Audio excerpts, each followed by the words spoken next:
tan grande, hermanos, de poder compartir la palabra del Señor. Doy gracias a Dios, primeramente, y luego a los hermanos, a mi pastor y a los diáconos, mi hermana Irma y todos los que, verdad, estuvieron dispuestos a cederme este lugar, hermanos, y este tiempo. Para mí es un gozo, es un privilegio poder, hermanos, estar aquí el último sábado de este año. Y por la misericordia del Señor, el Señor, hermanos, nos ha sostenido, nos ha guardado, nos ha dado, hermanos, lo necesario para permanecer. Y estamos creyendo que Dios, hermanos, lo seguirá haciendo este año que viene si el Señor nos da vida. Así de que en esta noche, hermanos, quiero compartir un tema que yo creo que es vital para nosotros. Y a manera de pregunta, hermanos, yo le puse cómo estudiar la Biblia. Y mi propósito, mi anhelo, hermanos, en esta noche es de que nosotros nos comprometamos con nosotros mismos para este año que viene a estudiar la palabra del Señor.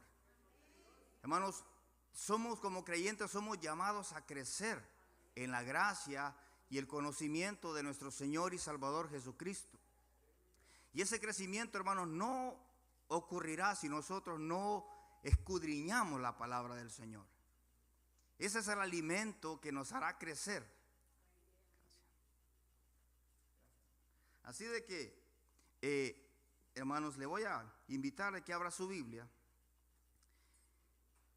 en el Evangelio según San Lucas, versículo 24.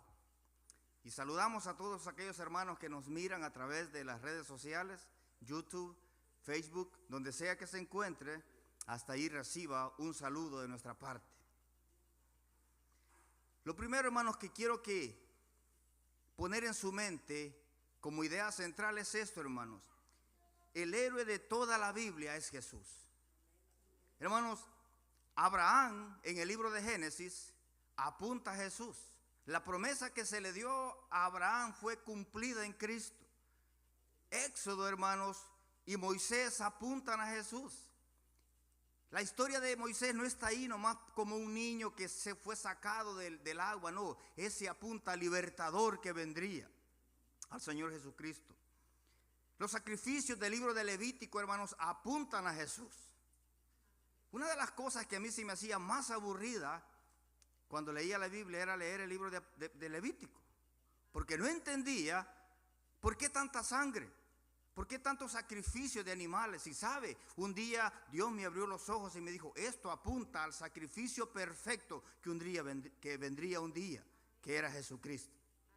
Aquel cordero que fue inmolado, sin mancha. Hermanos, la serpiente de bronce en el libro de Números apunta a Cristo. ¿Ha leído usted San Juan 3:16? San Juan 3:15 dice que así como Moisés levantó esa serpiente, así era necesario que el Hijo del Hombre fuera levantado, para que todo aquel que en él creyere no se pierda, mas tenga vida eterna. Hermanos, la Biblia apunta a Jesús, los profetas apuntan a Cristo, los salmos hablan de Jesús. Y lo que vamos a leer aquí, este pasaje, es un relato de nuestro Señor Jesucristo después de haber resucitado. Así que vamos a leer, hermanos, iniciando en el versículo 11 del Evangelio según San Lucas. Jesucristo había resucitado y aquí se topa, hermanos, con dos discípulos que iban a Emaús. Y ellos iban hablando entre sí. Y esto es lo que decían. Capítulo 24, versículo 11 en adelante. ¿Lo tenemos, hermano? Dice así. Versículo 13 en adelante vamos a leer. 24:13. Y aquí, dos de ellos iban en el mismo día, el día que había resucitado, a una aldea llamada Emaús, que estaba asentada en estadios de Jerusalén, e iban hablando entre sí de todas aquellas cosas que habían acontecido.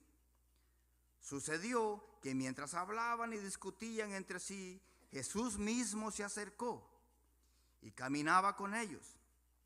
Mas los ojos de ellos estaban velados para que no le conociesen.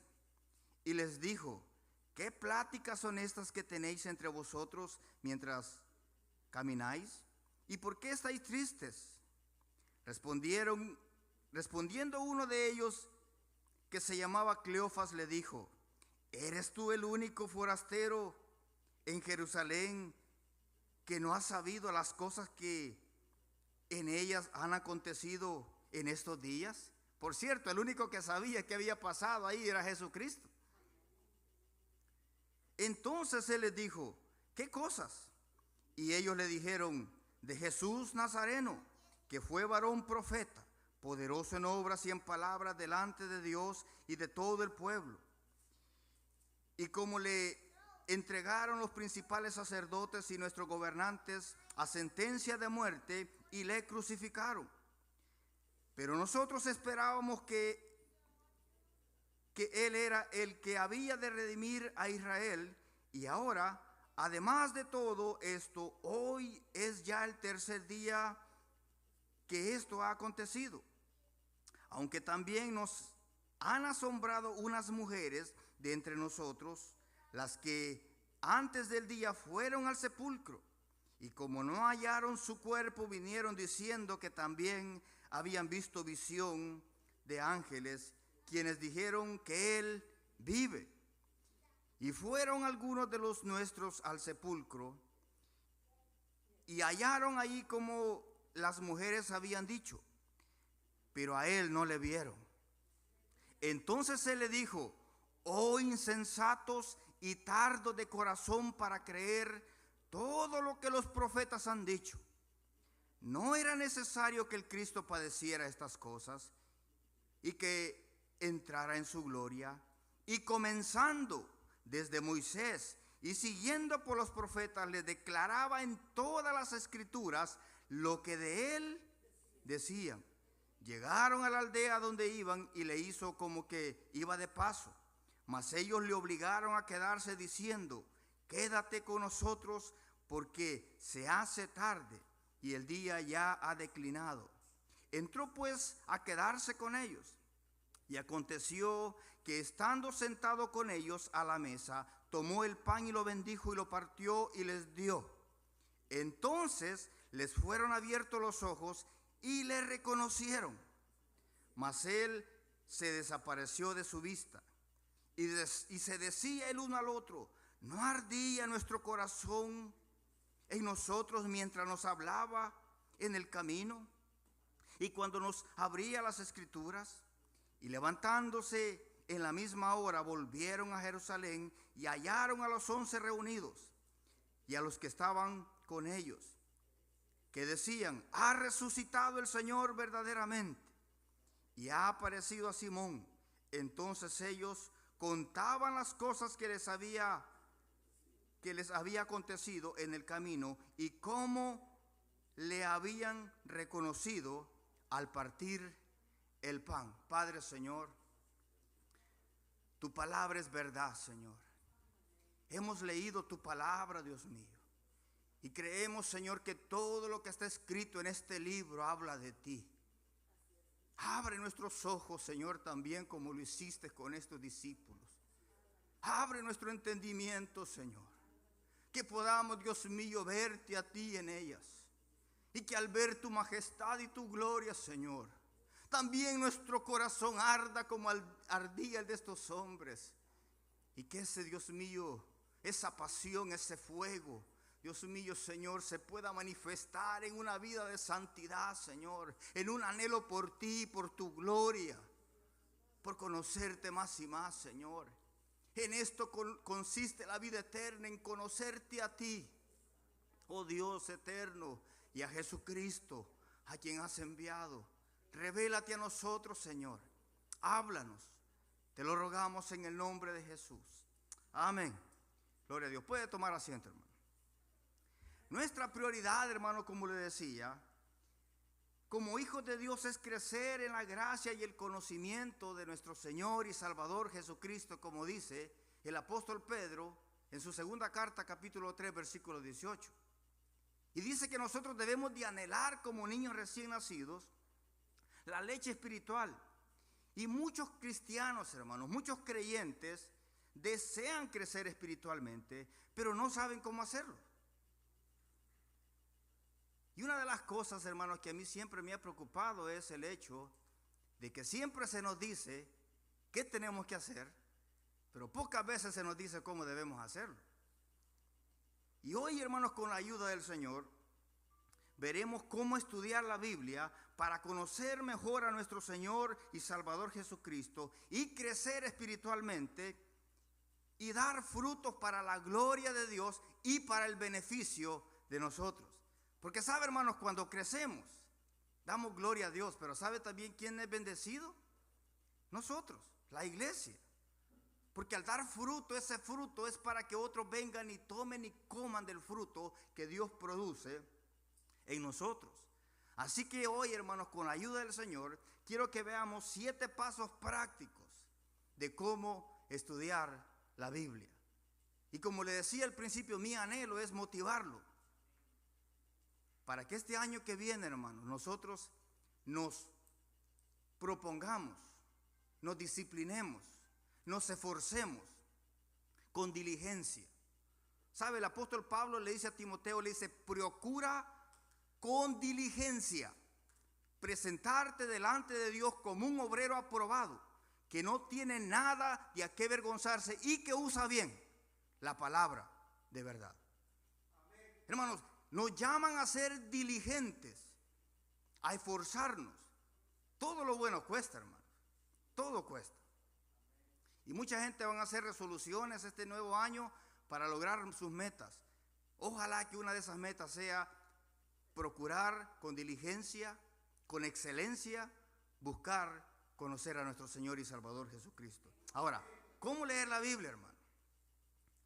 Vamos a ver siete pasos prácticos que yo creo que nos pueden ayudar, ¿verdad?, en la búsqueda del conocimiento de Dios. Y el primero de esos es, hermanos, que debemos preparar nuestro corazón antes de empezar a leer la Biblia. Antes de comenzar, hermanos, tome un momento para reconocer que está delante de un Dios santo y poderoso. Hermanos, acérquese con reverencia y humildad a este libro.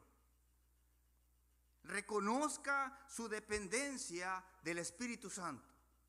¿Sabe por qué? Porque este libro no es un libro cualquiera. Los libros cualquiera nosotros los leemos a ellos. Este libro nos lee a nosotros. Y no leemos este libro simplemente para obtener información, sino para que Dios nos revele nuestra condición. Santiago dice que este libro es como un espejo que nos revela nuestra suciedad y nuestras manchas. No podemos leer este libro sin ser conscientes que nos estamos acercando a un libro que es el libro de los libros, el libro de Dios, la palabra de Dios viviente. Así que nosotros no leemos la Biblia nos lee a nosotros. Cuando el corazón, hermanos, está en el lugar correcto, entendiendo aquello que vamos a hacer, el segundo paso es hablar con Dios antes de que Dios nos hable a nosotros. Es decir, debemos de iniciar con oración, hablando con Dios. La oración, hermanos, es vital porque la Biblia no puede ser entendida sin la obra del Espíritu Santo. No podemos creer de que este libro lo vamos a entender por nuestra sabiduría o por nuestra inteligencia. Debemos orar y pedirle al Señor que abra nuestro entendimiento. El Salmo 119, hermanos, es un salmo maravilloso, es el más largo de todo, tiene 176 versículos, pero el mensaje de ese libro es la palabra de Dios. Lámpara es a mis pies, dice el salmista, tu palabra, y lumbrera a mi camino. Y en el 119, 18 dice, abre mis ojos para ver las maravillas de tu ley. Le dice, Señor, abre mis ojos, quiero verte. Y eso es una oración que debemos de hacer. Debemos de pedirle al Señor que nos muestre su voluntad. Debemos, hermanos, de pedirle al Señor que hable por medio de su palabra en nuestra vida. Debemos de rogarle al Señor que nos dé un corazón sensible y obediente. Por eso es que nosotros oramos antes de empezar a leer la Biblia. ¿Para qué? Para que nuestro corazón sea como una tierra fértil, donde Dios pueda sembrar su semilla y esa semilla dé fruto. ¿Por qué? Porque lo que queremos no es nomás obtener información, queremos obtener una transformación en nuestra vida.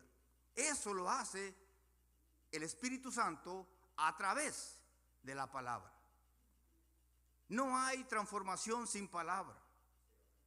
El poder del Espíritu Santo obra por medio de su palabra. Es a través de la renovación de nuestro entendimiento que nosotros somos transformados. ¿Cómo Dios transforma nuestro entendimiento? A través de su bendita palabra. Sin oración la Biblia se queda solamente como información. Pero con oración, este libro, hermanos, transforma nuestra vida. Alguien puede leer la Biblia y nomás estar lleno de información, pero su vida sigue siendo la misma. Pero cuando el Espíritu Santo toma esta verdad y las aplique en nuestro corazón, cambia nuestra manera de vivir. Hermanos, este libro es poderoso. Dice que transforma, convierte el alma.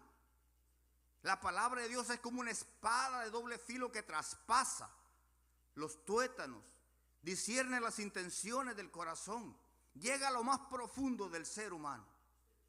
Es como un martillo que quebranta la piedra. Esta palabra, hermanos, es poderosa. No como información, sino un poder transformador que viene por medio del Espíritu Santo a través de la oración. Debemos orar, hermanos. En tercer lugar, fíjese, dos cosas hemos visto. La primera, debemos de entender qué es lo que vamos a hacer. Acercarnos a este libro con reverencia, con humildad, sabiendo que Dios es real y que Dios es santo, santo, santo. ¿Cómo nos acercamos? Con oración. En tercer lugar, hermanos, cuando ya hemos orado, ahora estamos listos para abrir la palabra del Señor. Ahora, ¿qué podemos leer, hermanos? Porque una de las cosas es, bueno, yo no sé dónde empezar. A mí me han dicho, yo quiero leer la Biblia, pero no sé cómo empezar. ¿Dónde empezamos? Hermanos, puede empezar por un evangelio. Y puede leer un capítulo del evangelio de Juan, por decirlo así. Hay 4 evangelios. Y el evangelio de Juan es el evangelio donde Juan, el apóstol, habla de Jesucristo como el Dios encarnado. ¿Usted sabe cómo empieza ese evangelio? En el principio era el verbo. Y el verbo era con Dios y el verbo era... Así empieza Juan su evangelio, afirmando la deidad de Cristo. Y él va a decir allí que Jesucristo es Dios hecho hombre. O puede seguir un plan de lectura. Yo le decía a los hermanos en la reunión que por años, desde que el Señor me llamó, yo he tomado la buena costumbre de escuchar o de leer la Biblia en un año. Cada año, cuando empieza enero, yo empiezo otra vez con Génesis. Cuando termina, ahorita estoy terminando ya los últimos capítulos de Apocalipsis. Y luego empiezo otra vez. Y otra vez, y lo he estado haciendo gradualmente por 13, 14 años. Hermanos, eso es algo que usted puede hacer. Mire, si no le gusta leer, hermanos, hoy lo puede escuchar en audio. El mismo plan de lectura le dice cuántos capítulos usted va a leer al día. Le pone un salmo, le pone un evangelio y a veces proverbios o un libro del Antiguo Testamento. Y usted va intercalando, leyendo la Biblia o escuchándola, meditando en ella. Y cuando usted viene a darse cuenta, usted, hermanos, se está alimentando de la palabra del Señor. O, hermanos, puede leer una carta del apóstol Pablo, o del apóstol Juan, o de Pedro, o puede leer los salmos. Lo importante, hermano, es que usted recuerde que toda la Biblia habla de un personaje central. ¿Quién es? Jesucristo. Jesucristo les dijo eso a sus discípulos.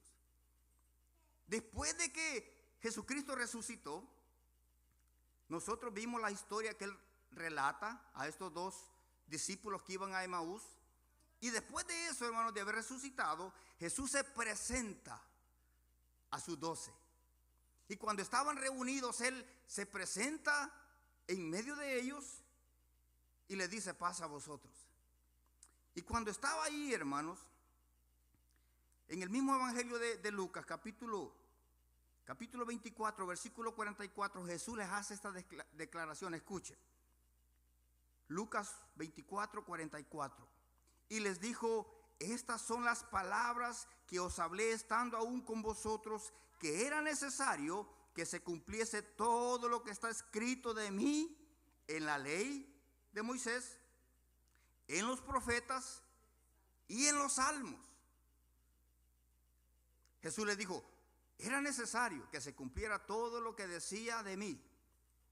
¿Dónde? En los profetas, en la ley de Moisés y en los salmos. Y les dijo: así está escrito. Entonces les abrió, dice, el entendimiento en el 45, para que comprendiesen las escrituras. Hermanos, lo que yo quiero es que usted comprenda que el centro, el héroe de la Biblia, es Jesucristo. Que cuando usted lea la Biblia, cuando usted lea los salmos, usted tiene que pensar en Jesucristo. Que cuando usted vea la ley de Moisés, usted tiene que pensar en Jesucristo. Que cuando usted lea, hermanos, las cartas del apóstol Pablo, los evangelios, todos hablan del mismo personaje, Jesucristo. Él es el centro, Él es el héroe en este libro. Él es el Salvador, Él es el Redentor. Y lo que yo quiero, hermanos, que hagamos es, porque le dije que iba a ser como una enseñanza práctica, es que hagamos un ejercicio, que hagamos un estudio, por decirlo así, del Salmo 46. Y yo hice esto en la reunión pequeña con los hermanos, y yo creo que lo podemos hacer aquí también, porque Dios me bendijo a través de este estudio, y yo creo que va a ser de beneficio para nosotros. Así que lo que quiero que hagamos, hermanos, en el resto del tiempo, es que hagamos un ejercicio práctico. Vayamos al libro de los Salmos. Y vamos a leer el Salmo 46. Y en ese estudio, hermanos, lo primero que hacíamos era leer el versículo 10. Si usted se recuerda, en uno de los estudios que estábamos viendo acerca de cómo tener tiempos devocionales, este era un texto en una de las enseñanzas. ¿Y qué dice ese versículo? Salmos 46, versículo 10. ¿Lo tenemos, hermanos? A ver, lo leemos. Dice: estad quietos y conoced que yo soy Dios. Seré exaltado entre las naciones, enaltecido seré en la tierra. Este era el texto que nos daba en esa ocasión el libreto para tener un devocional. Ahora, hermanos, si nosotros leemos ese versículo, ¿qué entendemos del versículo? Lo que dice aquí es: estad quietos y conoced que yo soy Dios. Si nosotros no leemos todo el Salmo, no vamos a entender de qué se trata el versículo 10. ¿O qué entiende usted si nomás lee el versículo 10, hermano? Ahora fíjese, vamos a hacer este ejercicio. Vamos a leer todo el Salmo y luego vamos a ver el contexto del que está hablando el salmista aquí. A ver, hermanos, lo leemos todos. Dice: Dios es nuestro amparo y fortaleza, nuestro pronto auxilio en las tribulaciones. Por tanto, no temeremos, aunque la tierra sea removida y se traspasen los montes al corazón del mar, aunque bramen y se turben sus aguas y tiemblen los montes a causa de su braveza. Del río sus corrientes alegran la ciudad de Dios, el santuario de las moradas del Altísimo. Dios está en medio de ella, no será conmovida. Dios la ayudará al clarear la mañana, Bramaron las naciones, titubearon los reinos. Dio él su voz, se derritió la tierra. Jehová de los ejércitos está con nosotros. Nuestro refugio es el Dios de Jacob. Venid, ved las obras de Jehová, que ha puesto asolamiento en la tierra, que hace cesar las guerras hasta los fines de la tierra, que quiebra el arco, corta la lanza y quema los carros en fuego. Estad quietos y conoced que yo soy Dios. Seré exaltado entre las naciones, enaltecido seré en la tierra. Jehová de los ejércitos está con nosotros, nuestro refugio es el Dios de Jacob. O sea, ahora, hermanos, que leímos, y mire, y a veces no basta con leerlo una vez, hay que leerlo una, dos, tres veces, y a veces en diferentes versiones para entender. Pero lo que notamos aquí, hermanos, en el contexto es tribulaciones. ¿Se dio cuenta de eso? Caos, amenazas, temblores, naciones furiosas. Y en medio de eso, ¿qué nos dice Dios? En el versículo que leímos, está quieto. So, cuando leemos el contexto entendemos, ahora yo entiendo más por qué dice, estad quietos. Porque en medio del caos, en medio de la destrucción, en medio de las amenazas, en medio de los reinos que se levantan, Dios dice, estad quietos, porque yo soy Dios. Ahora, después, hermanos, de haber leído el texto, y recuerde, va a tener que leerlo más de alguna vez para entender de qué se trata el texto. Pero ahora que ya lo leímos, podemos tener un poco más de entendimiento de lo que habla el texto, de lo que habla el salmo, el párrafo que estamos leyendo. Hermanos, si esto es vital, especialmente para aquellos de nosotros que por la gracia de Dios, hermanos, tenemos el privilegio de predicar y de enseñar. Esto es importantísimo que comprendamos, que debemos de entender el contexto, debemos de entender de qué se está hablando. Después de leer el texto, pasamos, hermanos, a escudriñar lo que Dios está diciendo. Fíjense, no basta con leer. Ahora pasamos a escudriñar. Y nos preguntamos aquí, ¿qué dice el texto? ¿Qué es lo que está enseñando aquí?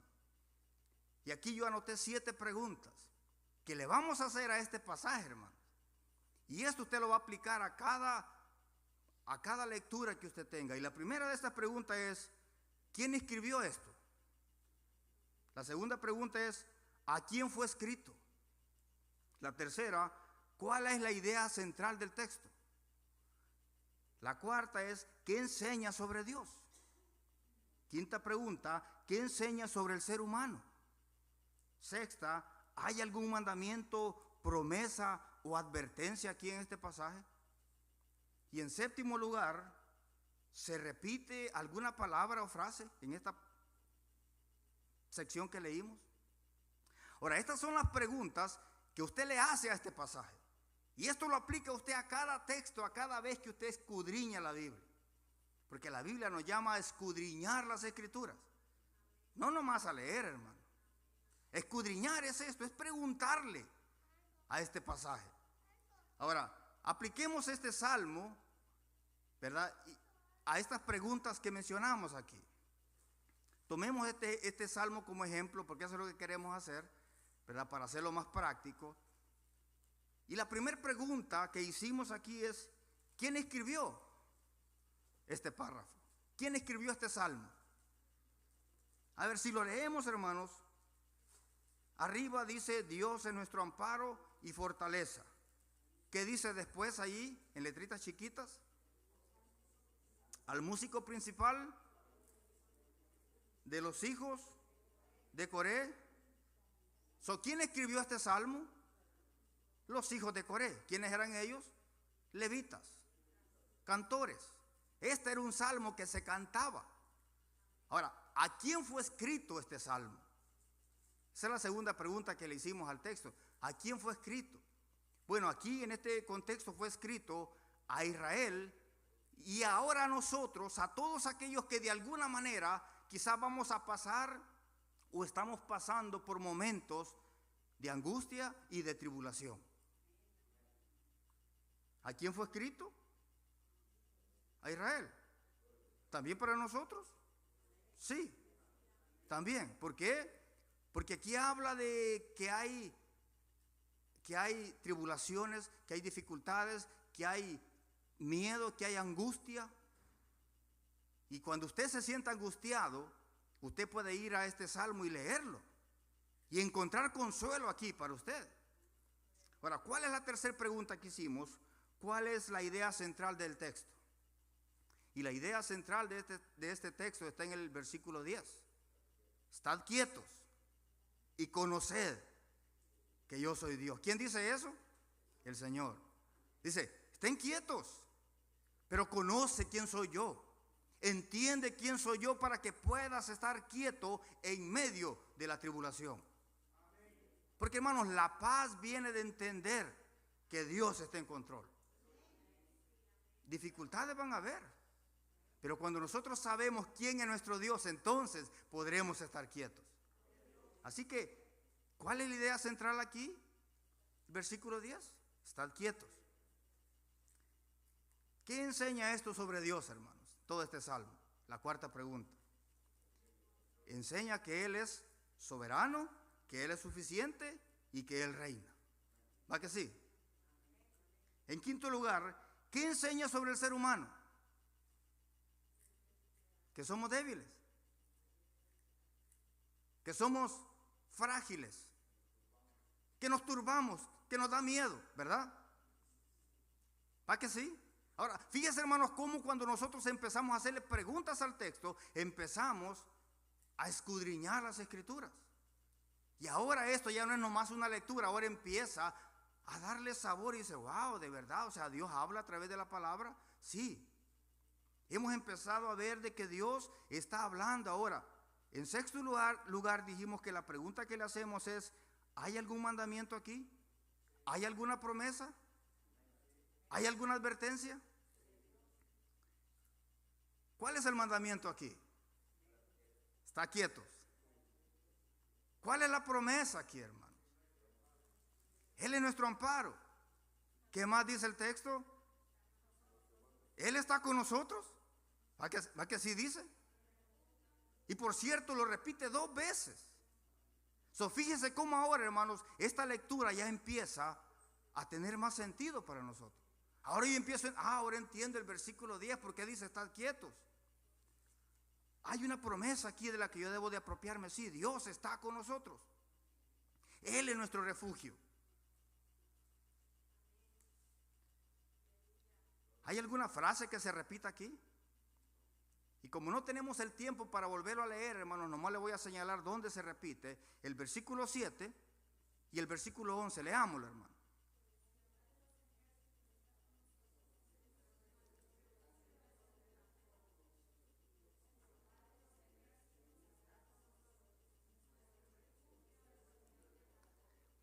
Qué maravilloso como Dios repite la misma frase 2 veces. ¿Por qué será, hermano? Porque Dios quiere que sepamos que Jehová de los ejércitos está con nosotros, que Él es nuestro refugio.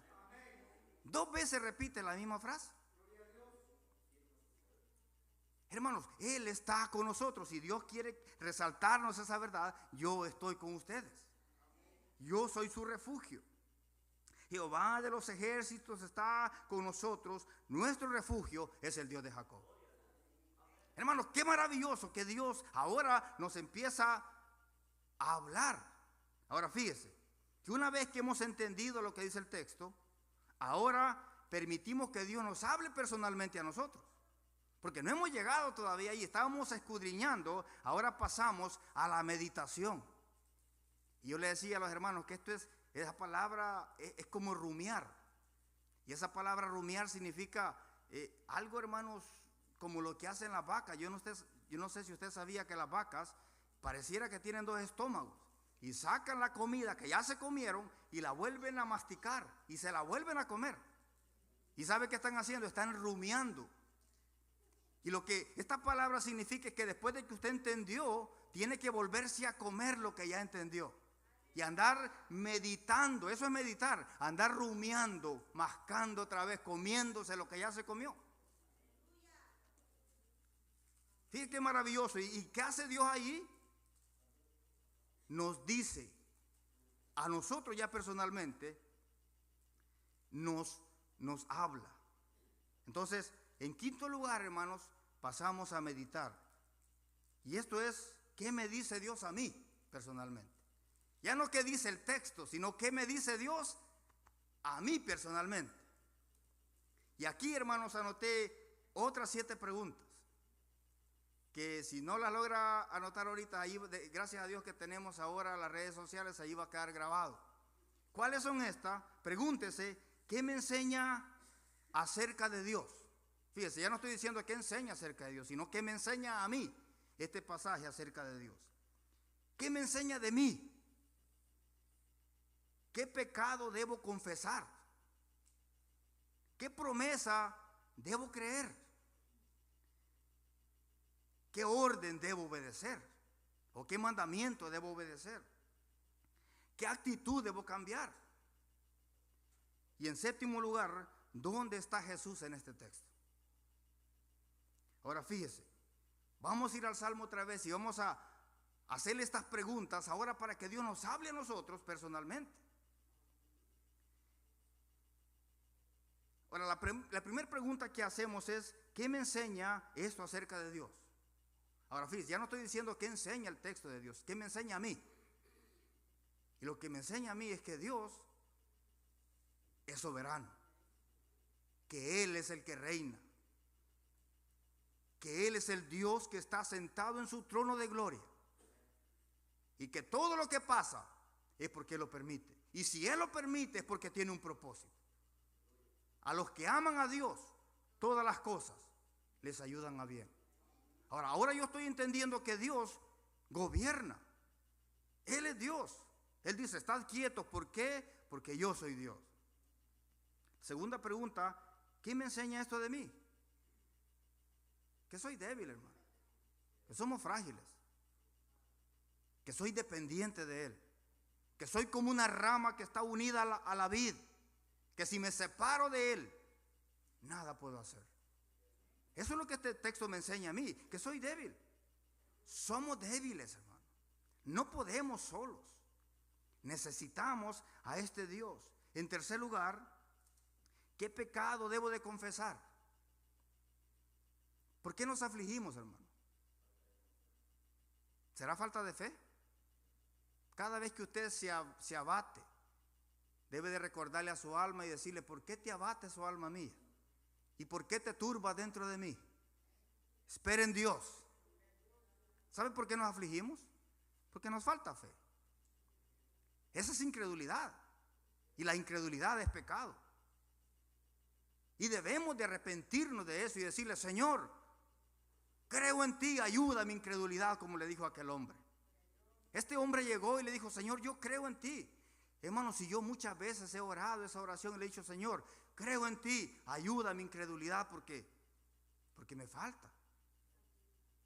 Y si usted se da cuenta que a usted le falta o que el texto le revela algo, debe de confesarlo.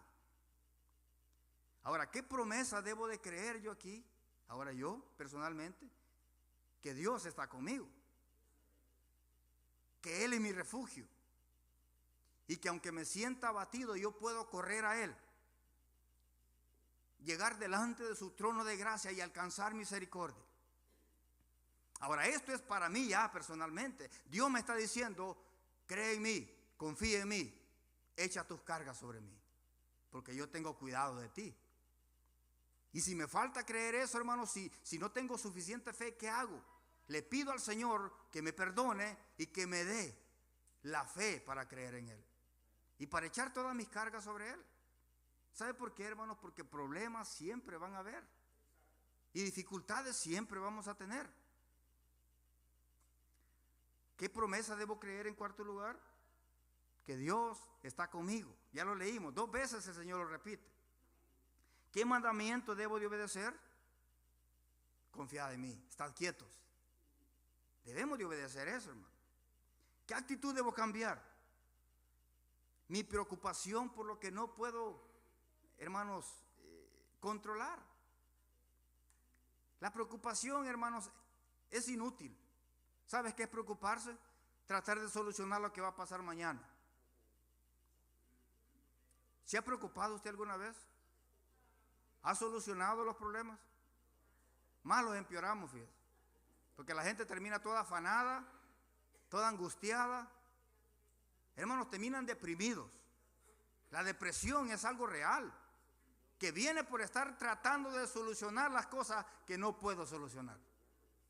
Estarme preocupando por el mañana.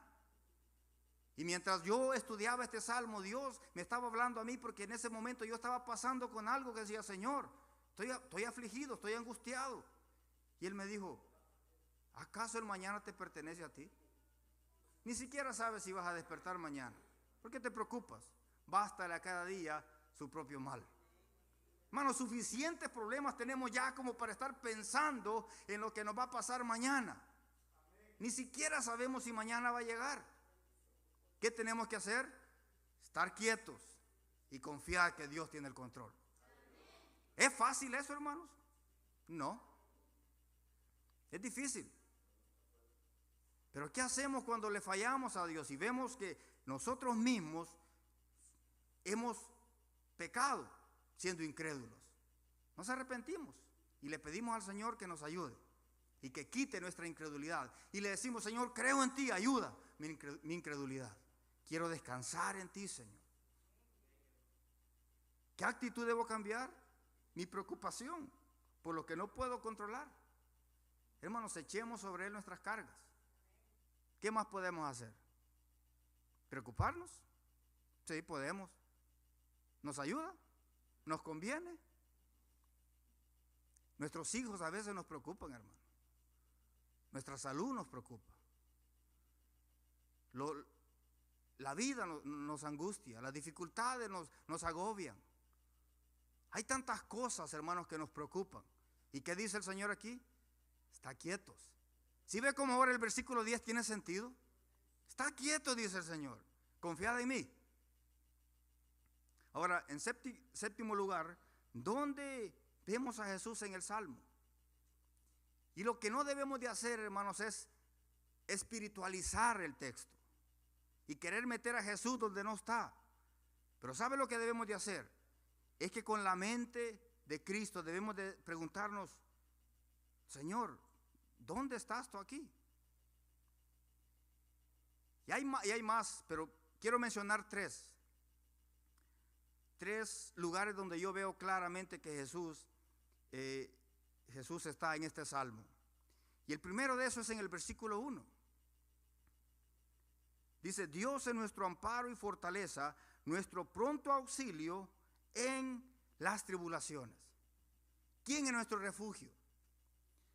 Dios, hecho hombre, vino a este mundo. Y Él dijo: venid a mí, todos los que están cargados y cansados, que yo los haré descansar.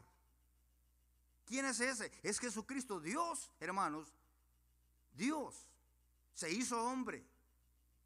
Y cuando nosotros leemos el Salmo 23 y dice: Jehová es mi pastor, ¿sabe qué dice Jesús? Yo soy el buen pastor. Cuando leemos aquí que Él es nuestro amparo y nuestra fortaleza, puede venir a nuestra mente el pasaje de Juan 16:33 que dice: en el mundo tendréis aflicciones, pero confiad, dice, porque yo he vencido al mundo y vosotros también venceréis. Jesús está diciendo: yo soy tu refugio, yo soy tu descanso. Ven a mí y encontraréis descanso para vuestras almas. ¿A dónde más podemos ir, hermano? Eso es lo que Pedro preguntó: Señor, ¿a dónde iremos? ¿Quién más, le dijo, tiene palabras de vida eterna? ¿A dónde podemos encontrar un refugio como el refugio que hay en Cristo? Él es nuestra roca eterna. Él es el refugio de nosotros. Cuando estamos afligidos, ¿qué hacemos? Corremos a Cristo. Yo veo aquí, en este versículo 1, que Dios es nuestro amparo y fortaleza, nuestro pronto auxilio en las tribulaciones. ¿Por qué? Porque Jesucristo se hizo hombre y tomó nuestro lugar para ser nuestro sumo sacerdote e interceder por nosotros ahora y ayudarnos en nuestras necesidades. Cristo es nuestro refugio verdadero. ¿Qué más, hermanos, podemos ver en este salmo? Que Jesús está con nosotros. ¿No prometió eso él? Ahora, fíjese lo que dice aquí el versículo 7 y el versículo 11 que leíamos. Jehová de los ejércitos está con nosotros. Nuestro refugio es el Dios de Jacob. Jehová de los ejércitos, versículo 11, está con nosotros. ¿Qué dice, hermanos, el evangelio de Mateo en el capítulo 1, versículo 23? Que dice que Emmanuel es Dios con nosotros. Y ese Cristo, ese Dios soberano vino y se hizo uno como nosotros. Y Juan dice que vimos su gloria, gloria como la del unigénito del Padre, lleno de gracia y de verdad. Y vino y se hizo hombre. Emmanuel, ¿sabe qué significa? Dios con nosotros. ¿Y qué dice Mateo al final? En su último versículo, en el capítulo 28, versículo 20. Él da una promesa, después de dar la gran comisión, y dice: aquí yo estoy con vosotros todos los días hasta el fin del mundo. ¿No cree usted, hermano, que aquí vemos a Cristo diciendo: yo estoy con vosotros? ¿Quién es el que está con nosotros ahorita? Dios hecho hombre. ¿Será que él va a mentir, hermanos? Él prometió estar con nosotros y él dice: he aquí yo estoy con vosotros todos los días hasta el fin del mundo. Hermanos, no estamos solos. ¿Van a haber tribulaciones? Sí, pero Cristo ha prometido estar con nosotros. ¿Qué más, hermanos, qué otra enseñanza podemos sacar de aquí? Y es que Jesús es Dios soberano, que Él reina. ¿O no es eso lo que dice el Nuevo Testamento? ¿Se acuerda usted que uno de estos estudios pasados hablaba del poder de Dios? Y Él mandaba callar la mar, y la mar le obedecía. Los demonios le obedecían. La enfermedad se sometía a Él. ¿Hay algo que Dios no controle? ¿No dice Apocalipsis 1:8 que Él es el alfa y la omega, el principio y el fin, el que es y que era y que ha de venir, el todopoderoso? Él gobierna, Él es rey. Él recibió un nombre que es sobre todo nombre, para que en ese nombre se doble toda rodilla de los que están en el cielo, de los que están en la tierra y aún debajo de los que están debajo de la tierra, y toda lengua confiese que Jesucristo es el Señor. Ese es nuestro Dios. Y cuando Él dice: estad quietos, está diciendo: cree en mí, yo tengo el control. Hermanos, cuando leemos las Escrituras con esos ojos, vamos a ver las bendiciones para nosotros.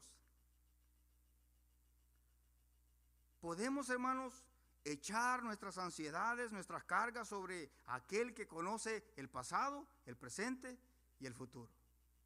Usted y yo no la conocemos, pero Él sí. Y el descanso viene de echar nuestras cargas sobre Él. ¿Sobre quién?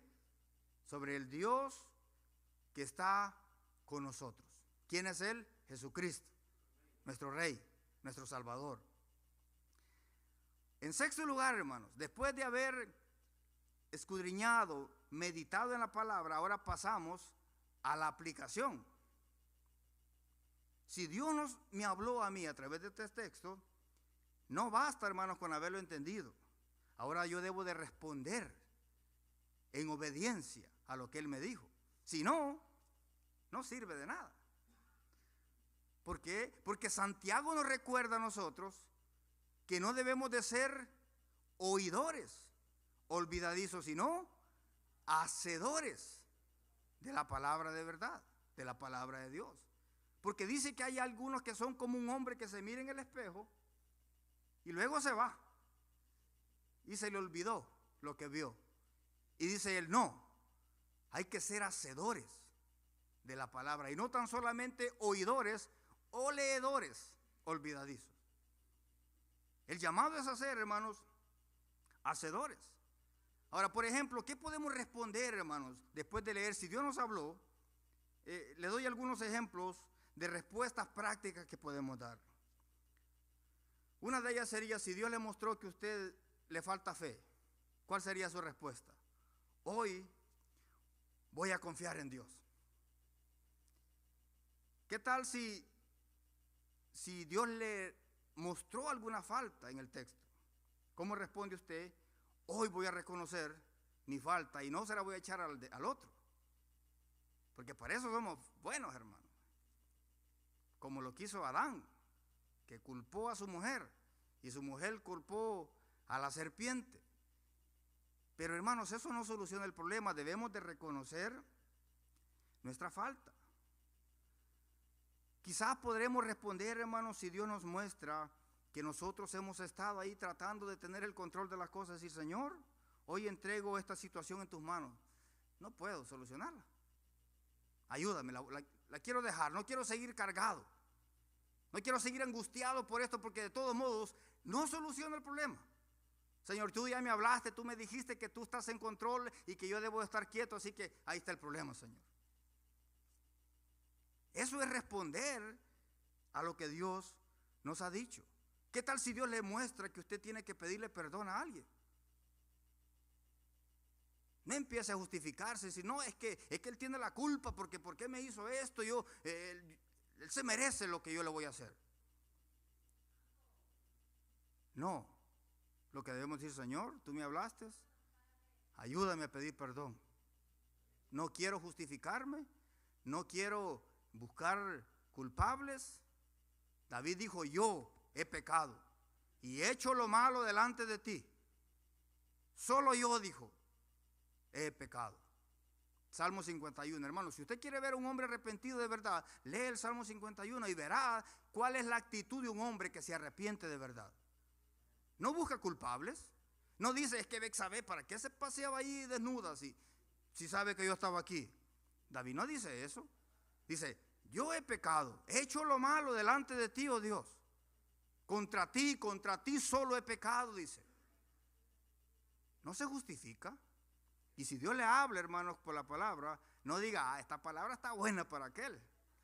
No, esta palabra está buena para usted y para mí. Porque Dios, hermano, nos habla a través de su palabra. No diga, no vino aquel hermano, que bueno que hubiera venido hoy para que escuchara esto. No, es que quizás esto es para usted. Si Dios le habla que usted tiene que pedir perdón, pida perdón. ¿Sabe por qué, hermano? Porque si no perdonamos, tampoco vuestro Padre que está en los cielos os perdonará. El perdón no es opcional, tenemos que pedir perdón. Quizás usted está luchando y está pidiendo algo y Dios le dice, estad quietos. Y dice, no, señores, pero es que yo te he pedido esto. Y Dios le dice, estad quietos.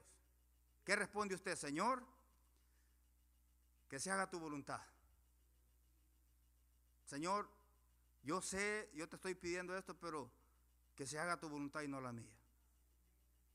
Porque si no, usted va a seguir afanado, queriendo que Dios haga las cosas a su manera. Y a veces Dios está más interesado en cambiar su corazón que cambiar sus circunstancias.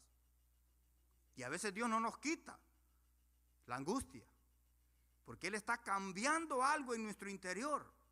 Y nosotros estamos ahí afanados, Señor, sácame de esto, ya no aguanto. Y Dios dice, no, porque yo te estoy transformando por medio de esta dificultad. ¿Qué hacemos entonces, hermano? Le decimos, Señor, hoy me someto a tu voluntad, entrego todo a ti, Señor, que se haga tu voluntad y no la mía. Eso es lo que Dios quiere, hermano. ¿Es fácil eso? No es fácil. Pero si Dios nos habla, ¿qué tenemos que hacer? Debemos de aplicarnos la palabra a nosotros.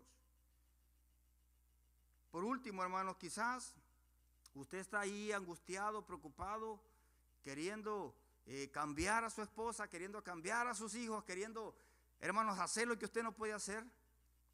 Y llega un momento cuando uno dice, Señor, ya no puedo más. Estoy harto de esto, estoy cansado de esto, Señor.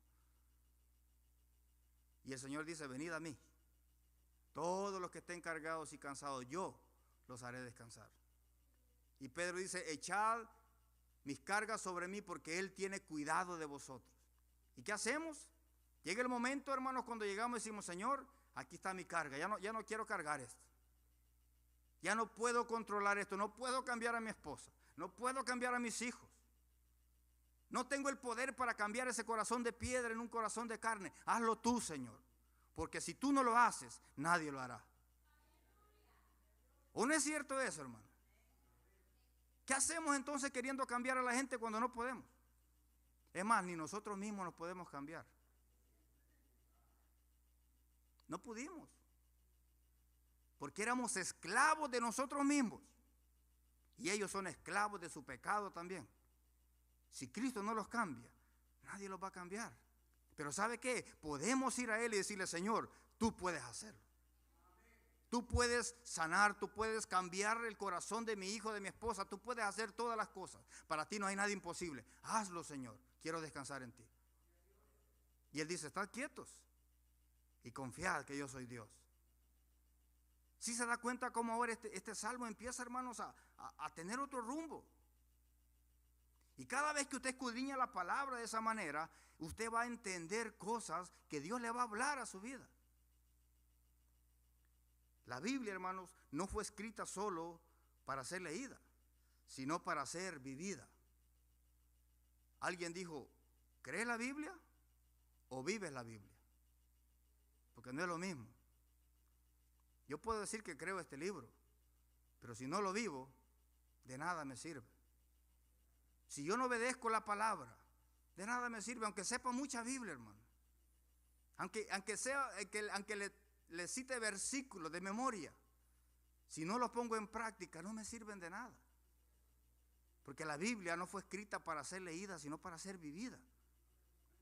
Esta palabra nos transforma, pero nosotros tenemos que abrir nuestro corazón y pedirle al Señor que nos cambie.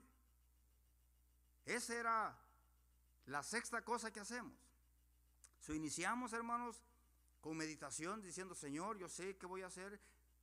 Entramos con una oración, luego abrimos la Biblia, escogemos un pasaje que vamos a leer. Después de leerlo 2, 3 veces y entender qué hacemos después, escudriñamos. Le hacemos preguntas al texto. Después meditamos en el versículo, en ese pasaje. Y le pedimos al Señor que nos hable. Y después que nos hable, ¿qué hacemos? Nos quedamos ahí. Le pedimos al Señor que ahora nos dé la fuerza para aplicar, para vivir esa enseñanza. Y por último, cerramos con oración como empezamos. Orando al Señor. Iniciamos orando y terminamos orando. Y aquí, hermano, usted puede usar un método que yo lo descubrí hace muchos años a través de un libro que leí. En inglés dice ACTS, A-C-T-S, que significa adoración, confesión, thanksgiving o gracias y súplicas. Ahora, imagínate, usted allí tiene como un bosquejo para orar. Y por cierto, hermano, cada vez que yo subo aquí a orar, yo siempre tengo ese bosquejo. Adoración, confesión, acción de gracias y súplicas al final. Ahora usted empieza, hermanos, adorando a Dios, exaltando a Dios por lo que Él es.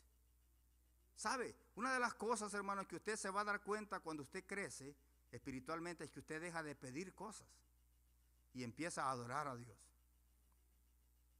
Hay veces que las oraciones parecen una lista, hermano. Señor, dame esto, dame lo otro, dame lo otro. Y lo que refleja eso es que esa persona solo busca a Dios por los beneficios.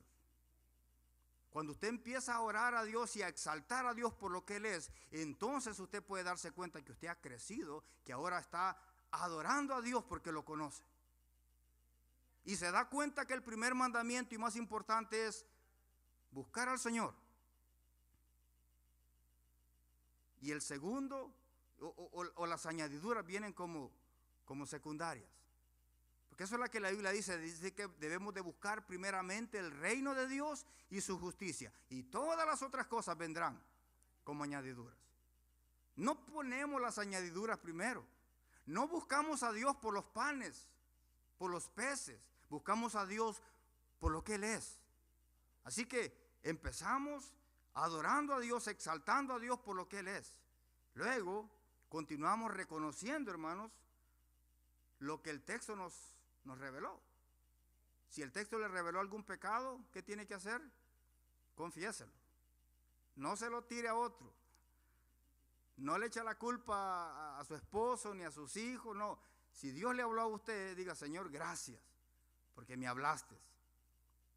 Reconózcalo, confiéselo y apártese. Ahora, en tercer lugar, damos gracias a Dios por su palabra. Damos gracias a Dios por su misericordia, por todo lo que Dios nos ha dado, por lo que Dios no nos ha dado también. Y luego, hermanos, en cuarto lugar, ponemos las súplicas. Pida ayuda, dirección y fuerza para obedecer. ¿Sabe por qué? Porque no podemos obedecer por nosotros mismos, hermanos. Necesitamos la gracia de Dios por obedecer su palabra. Y ahí, hermanos, incluimos las necesidades que tenemos, las peticiones para ese día. Oramos por nuestra familia, por la iglesia, por los hermanos que están en dificultad. Oramos para que el Señor nos guarde, nos cuide del maligno, para que nos cuide de nosotros mismos, para que no nos deje caer en tentación, para que nos dé fuerzas para vivir para su gloria ese día. Hermanos, y cuando hacemos eso, nuestra vida empieza a cambiar. Y la lectura ya no se vuelve algo aburrido. Dice: otra vez tengo que leer, otra vez tengo que orar. No, ahora usted lo ve como, es un tiempo de disfrute, de deleite. Voy a leer la palabra donde Dios me va a hablar a mí. Y yo le voy a hablar a Él a través de la oración. Y es una relación ahora. Ya no es simplemente un estilo donde yo vengo, me voy, pero nunca experimento esta clase de cosas. Así que, hermanos, para concluir, la palabra de Dios nos guía. No podemos, hermanos, andar en este mundo sin esta palabra. Lámpara es a mis pies tu palabra y lumbrera a mi camino. Vivimos en un mundo lleno de oscuridad. ¿Qué es lo que nos alumbra? Esta lámpara, este libro. La palabra, hermanos, de Dios nos transforma. ¿Sabe qué dice 2 Timoteo 3, 16 y 17? Dice que toda la escritura es inspirada por Dios y útil para enseñar, para redarguir, para corregir, para instruir en justicia, a fin de que el hombre de Dios sea perfecto, enteramente preparado para toda buena obra. ¿Qué es lo que prepara a los hijos de Dios para vivir así? Su palabra. Mi anhelo es, hermanos, motivarlo para que este nuevo año, si Dios nos da vida, tomemos en serio eso. Y anhelemos como niños recién nacidos la leche espiritual no adulterada, para que por ella crezcamos en gracia y en conocimiento de nuestro Señor y Salvador Jesucristo. Póngase sobre sus pies, vamos a orar. Y vamos a darle gracias a Dios, hermanos, por su palabra. Padre, Señor, te damos gracias, Dios mío, porque tú en tu misericordia, Señor amado, hoy nos trajiste para edificarnos, Señor, para hablarnos, para instruirnos, Dios mío. Ayúdanos a poder, Señor, ahora tomar, Señor bendito, esta palabra, Señor, y aplicarla a nuestro corazón, entendiendo, Señor amado, que tu palabra es verdad, Señor, que esta palabra transforma nuestras vidas, que la ley tuya es perfecta, Señor, que convierte el alma, Señor, y que hace sabio al sencillo, Señor amado. Haznos sabios, Dios mío. Haznos sabios para vivir en medio de este mundo de tinieblas. Produce hambre y sed de ti, Señor, de tu palabra. como niños recién nacidos, que anhelemos tu palabra, tu leche espiritual, no adulterada, Señor, para que crezcamos. Dios mío, anhelamos conocerte más, Señor, para amarte más, para obedecerte más, Señor, para vivir para tu gloria y para ser de bendición para nuestros hermanos, Señor. Haz una obra sobrenatural en nosotros. Y hoy, Dios mío, echamos sobre ti nuestras cargas, Señor. Y nos arrepentimos de nuestra falta de fe, Señor, de nuestra incredulidad. Y echamos sobre ti nuestras cargas, sabiendo que tú eres Dios, que tú tienes cuidado de todo, Señor.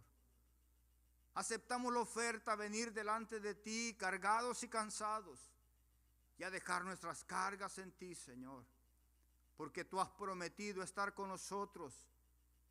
Tú eres nuestro refugio, Señor. Tú eres nuestra roca fuerte. Tú eres nuestro auxilio, Señor. A ti correrá el justo y será levantado. Henos aquí, Señor, delante de ti, dándote gracias. Gracias, Señor. En el nombre de Jesús. Amén. Señor les bendiga, hermanos, y sigamos adelante.